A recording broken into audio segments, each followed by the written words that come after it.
अध्याय 2 श्लोक 2।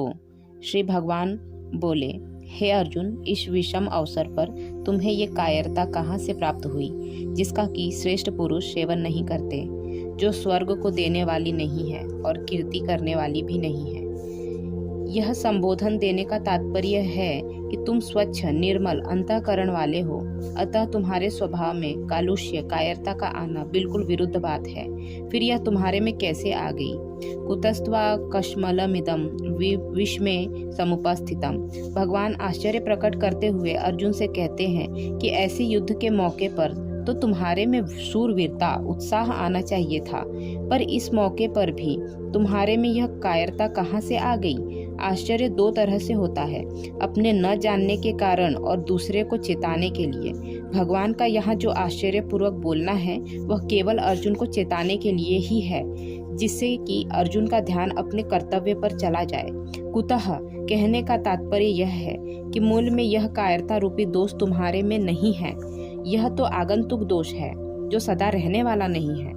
समुपस्थितम कहने का तात्पर्य है कि यह कायरता केवल तुम्हारे भावों में और वचनों में ही नहीं आई है, किंतु तुम्हारी क्रियाओं में भी आ गई है। यह तुम्हारे पर अच्छी तरह से छा गई है, जिसके कारण तुम धनुष बाण छोड़कर रथ के मध्य भाग में बैठ गए हो। अनार्य जुष्टम समझदार श्रेष्ठ मनुष्य में जो भाव पैदा होते हैं वे अपने कल्याण के उद्देश्य को लेकर ही होते हैं।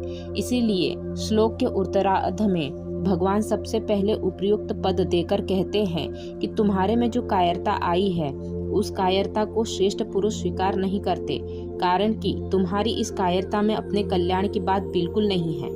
कल्याण चाहने वाले श्रेष्ठ मनुष्य प्रवृत्ति और निवृत्ति दोनों में अपने कल्याण का ही उद्देश्य रखते हैं। उनमें अपने कर्तव्य के प्रति कायरता उत्पन्न नहीं होती। परिस्थिति के अनुसार उनको जो कर्तव्य प्राप्त हो जाता है उसको वे कल्याण प्राप्ति के उद्देश्य से उत्साह और तत्परता पूर्वक सांगोपांग करते हैं। वे तुम्हारे जैसे कायर होकर युद्ध से या अन्य किसी कर्तव्य कर्म से उपरत नहीं होते। अतः युद्ध रूप से प्राप्त कर्तव्य कर्म से उपरत होना तुम्हारे लिए कल्याणकारक नहीं है। अस्वर्ग्यम कल्याण की बात सामने न रखकर अगर सांसारिक दृष्टि से भी देखा जाए तो संसार में स्वर्गलोक ऊंचा है, परंतु तुम्हारी यह कायरता स्वर्गलोक को देने वाली भी नहीं है।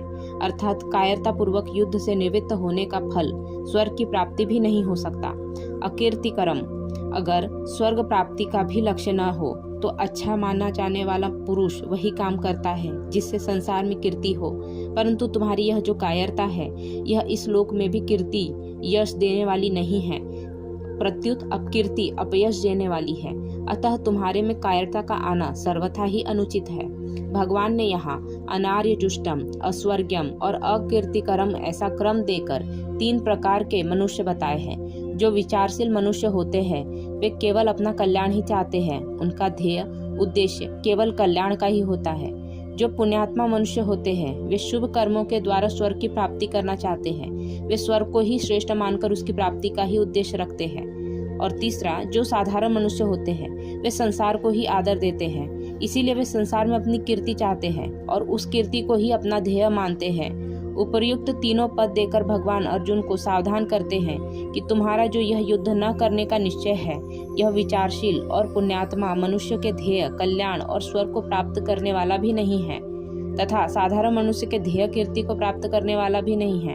अतः मोह के कारण तुम्हारा युद्ध न करने का निश्चय बहुत ही तुच्छ है, जो कि तुम्हारा पतन करने वाला, तुम्हें नरकों में ले जाने वाला और तुम्हारी अपकीर्ति करने वाला होगा।